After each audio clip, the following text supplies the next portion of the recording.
వెంకటరమణ శ్రీనివాస बोल सियापति रामचंद्र की पवन सुत हनुमान की उमापति महादेव की बोलो जी भाई सब संतन की सनातन हिंदू धर्म की गौ माता की भारत माता की छत्रपति शिवाजी महाराज की। मंच पर उपस्थित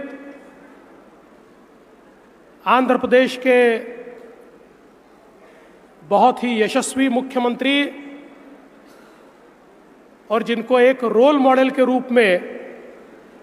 पूरे देश में जाना जाता है, ऐसे आदरणीय चंद्रबाबू नायडू जी, मेरे साथी और गोवा के युवा और उनकी ऊर्जा और उनका ओज अभी हमने देखा है, ऐसे गोवा के मुख्यमंत्री डॉक्टर प्रमोद सावंत जी हमारे बीच मंच पर उपस्थित आदरणीय गोविंद देव गिरी महाराज जी, आदरणीय CR मुकुंदा जी, केंद्रीय मंत्री श्रीपाद नाइक जी, आशीष शेलार जी, श्री प्रसाद लाड़ जी, गिरीश कुलकर्णी जी, मेघना बोर्डीकर जी, विश्वजीत राणे जी, रोहन खौटे जी, Shri A Satyaprakash ji, Shri BR Naidu ji, Shri Pravin Darekar जी, श्रीमती नीता लाड़, मंच पर उपस्थित सभी महानुभाव और इस सभागार में उपस्थित भारत के हर राज्य से और दुनिया के भी 17 देशों से पधारे हुए सभी हमारे मंदिरों का कार्यभार वहन करने वाले बहनों और भाइयों, मैं सबसे पहले हमारे इंटरनेशनल टेम्पल कन्वेंशन की टीम को बहुत बहुत धन्यवाद देना चाहता हूं कि उन्होंने तिरुपति की इस पावन नगरी में यह दूसरा कन्वेंशन आयोजित किया और हम सभी को यह अवसर दिया कि भगवान बालाजी का दर्शन भी हम ले और देश में जो सबसे अच्छे तरीके से मैनेज होता है, जिसके प्रबंधन को लोग समझना चाहते हैं, ऐसे तिरुपति देवस्थानम को भी हम लोग जाकर दर्शन ले पाए। और ये भी मैं ऐसा मानता हूं कि एक बहुत अच्छा योग है कि ये जो कन्वेंशन हो रहा है राजमाता अहिल्या देवी होळकर इनकी 300वीं जन्मशती के अवसर पर हो रहा है। हम सभी लोग जानते हैं कि हमारे सनातन मंदिरों को विदेशी आक्रांताओं ने ध्वस्त किया और एक प्रकार से जब हमारी आस्था को ठेस पहुंची थी, उस समय पूरब से पश्चिम तक और उत्तर से दक्षिण तक राजमाता अहिल्या देवी होळकर एक ऐसी व्यक्ति थी जिन्होंने हमारे मंदिरों का, घाटों का, पूजा स्थलों का पुनरुज्जीवन किया और फिर एक बार हमारी आस्था को जीवित करने का काम उन्होंने किया, जिसका उल्लेख प्रमोद सावंत जी ने किया। छत्रपति शिवाजी महाराज के बाद पूरे देश में हमारे मंदिरों को पुनरुज्जीवित करने वाली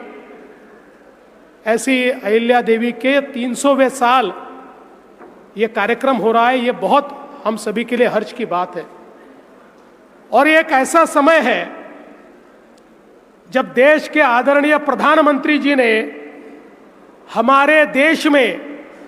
सांस्कृतिक पुनरुत्थान का एक यज्ञ शुरू किया है और फिर एक बार इस देश के लोग अपने आप को सनातनी कहते हुए गर्व महसूस करते हैं। इस प्रकार की ये बेला है। ऐसे समय हम सब लोग यहां पर एकत्रित आए हैं। आज प्रयाग में महाकुंभ चल रहा है। 50 करोड़ से भी ज्यादा लोगों ने महाकुंभ में जाकर स्नान किया है। दुनिया के देश अचंभित है। पूरे यूरोप की जनसंख्या से भी ज्यादा लोग, पूरे अमेरिका की जनसंख्या से भी ज्यादा लोग ये वहां पर जाकर भक्ति भाव के साथ स्नान करके आए। और सबसे बड़ी बात हमारे सनातन की वहां क्या देखने को मिल रही है, कोई किसी को जाति नहीं पूछता, कोई किसी को भाषा नहीं पूछता, कोई किसी को प्रांत नहीं पूछता, कोई किसी को पंथ नहीं पूछता। हम सब एक है, सब सनातन के सेवक है। इस रूप में वहां पर यह कुंभ चल रहा है। आज हम सनातन की जब बात करते हैं तो सनातन का अर्थ क्या है? एक ऐसी जीवन पद्धति जो प्राचीन काल से चलते आ रही है, जिस जीवन पद्धति को कोई मिटा नहीं पाया,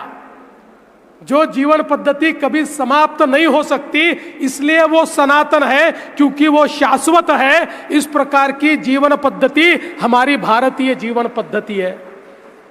इस जीवन पद्धति ने निर्गुण निराकार को भी, सगुण साकार को भी, कोई भी पूजा पद्धति हो, कोई भी पंथ हो, सभी को साथ में लेकर हमारे आदर्शों को तैयार किया है। इसीलिए ये भारत देश आज इतनी विविधताओं के बावजूद भी एक साथ, एक माला की तरह, एक धागे में बंधा हुआ है, क्योंकि हम सब सनातनी हैं। और आज हम देख सकते हैं, हम दक्षिण भारत में हैं और दक्षिण भारत में तो जिस प्रकार के मंदिर हमको दिखाई पड़ते हैं, चाहे वो चोल साम्राज्य से तैयार हुए मंदिर हो, कृष्णदेव राय ने तैयार किए हुए मंदिर हो, या आधुनिक काल में तैयार हुए मंदिर हो, मैं ऐसा मानता हूं कि दक्षिण भारत के मंदिर ये स्थापत्य शास्त्र के ऐसे जीते जागते उदाहरण है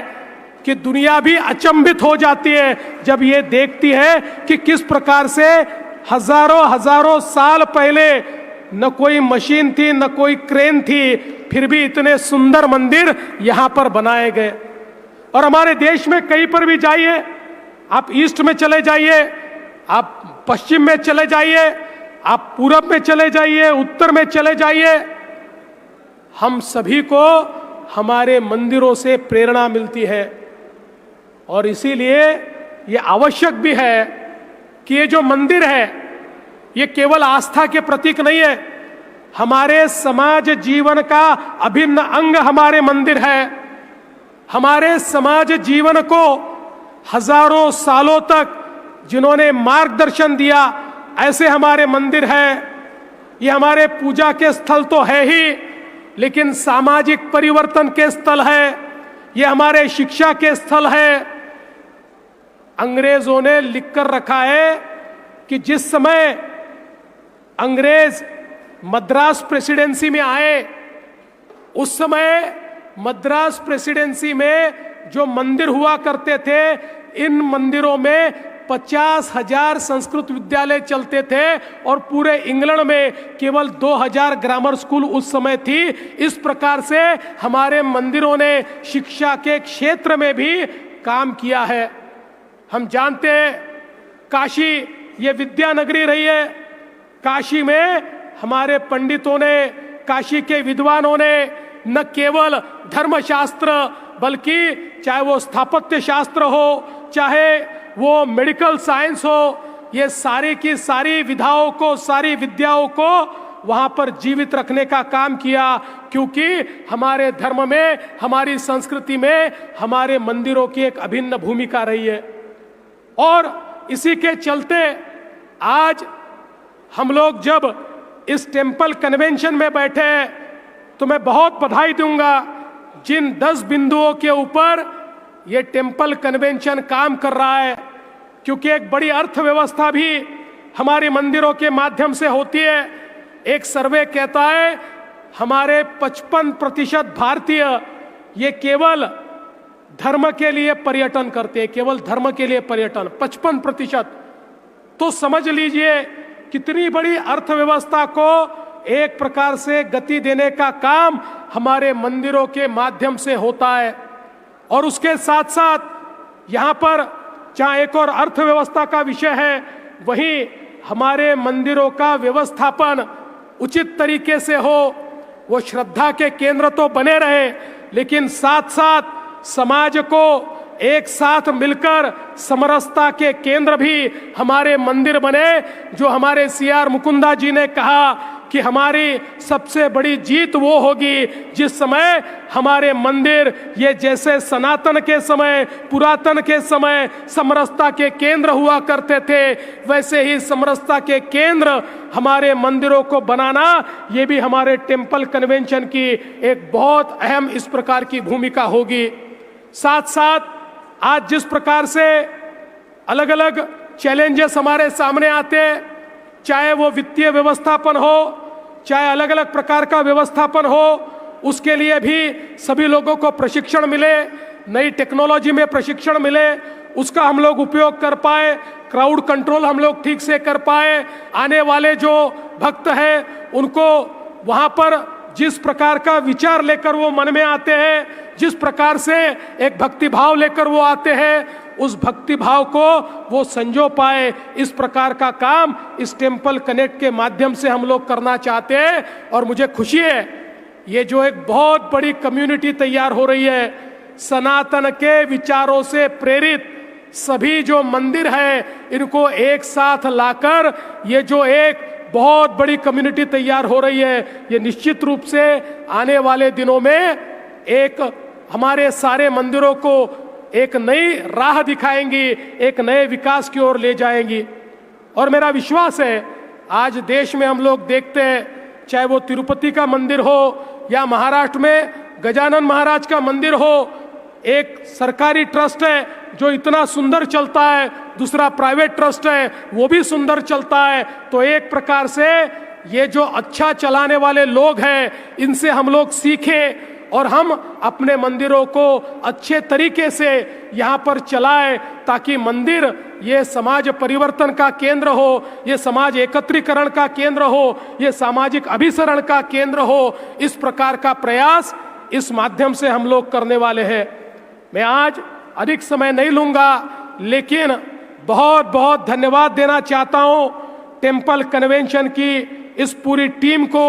जिन्होंने ये पहल की है। और मेरा विश्वास है आने वाले दिनों में ये पहल और बड़ी होगी और बड़े पैमाने पर हमारे सारे मंदिर इसमें जुड़ेंगे और सनातन को एक नई राह पर ले जाने का काम हम सब लोग मिलकर करेंगे। इस विश्वास के साथ मैं आपको बहुत बहुत धन्यवाद देता हूं। धन्यवाद। जय हिंद, जय भारत।